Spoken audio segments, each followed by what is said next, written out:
سورہ یاسین کی فضیلت اور اس کا نماز فجر کے بعد پڑھنا کیسا ہے؟ کیا وہ قرآن کا دل ہے؟ سورہ یاسین کے بارے میں جتنی بھی حدیثیں فضیلت میں آئی ہیں، کوئی ایک حدیث بھی اس میں صحیح حدیث نہیں ہے۔ جتنی بھی حدیثیں ہیں سب ضعیف حدیثیں آئی ہوئی ہیں۔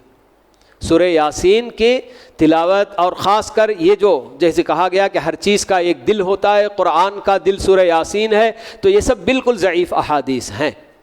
تو سورہ یاسین کے تعلق سے بہرحال کوئی خاص فضیلت الگ سے کہ اس سورے کے لیے جیسے سورہ بقرہ، سورہ آل عمران، سورہ اخلاص، ان سب کی جو نا کیا ہے اہم فضیلتیں بیان کی گئی ہیں، مگر سورہ یاسین کے لیے بالکل کسی بھی صحیح حدیث میں ایسی کوئی بالکل جو نا فضیلت نہیں بیان کی گئی۔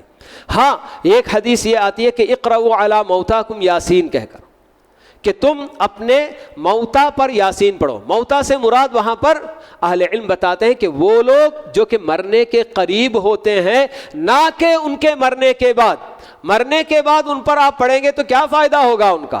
مرنے سے پہلے پڑھنے کا حکم دیا گیا ہے کہ وہ آدمی جو کہ بالکل جو ہے کیا ہے مرض الموت میں ہے، اب تب جس کی حالت ہوتی ہے، ایسے بندے کے ساتھ یہ جو ہے کہ سورہ یاسین کی تلاوت کرنے کا حکم دیا گیا، تاکہ وہ جب پڑھا جائے گا، سورہ یاسین پڑھی جائے گی تو ہو سکتا ہے کہ کچھ اس کو جو ہے کہ فائدہ ہو جائے۔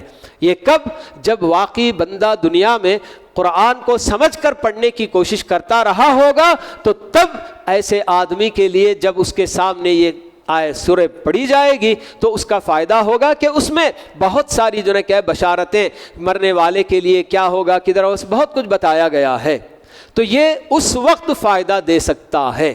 تو بہرحال ہمارے اپنے لوگوں نے بس اس کو فوراً یہی سمجھ لیا کہ ڈائریکٹ مرنے کے بعد ان کے اوپر آپ جو ہے یاسین پڑھیے تو ان کو فائدہ ہوگا، ایسا کوئی فائدہ نہیں ہونے والا ہے۔ تو قرآن کا دل جیسے کہا جاتا ہے سورہ یاسین کو، تو یہ بھی کوئی جو ہے صحیح حدیث وغیرہ سے ثابت نہیں ہے۔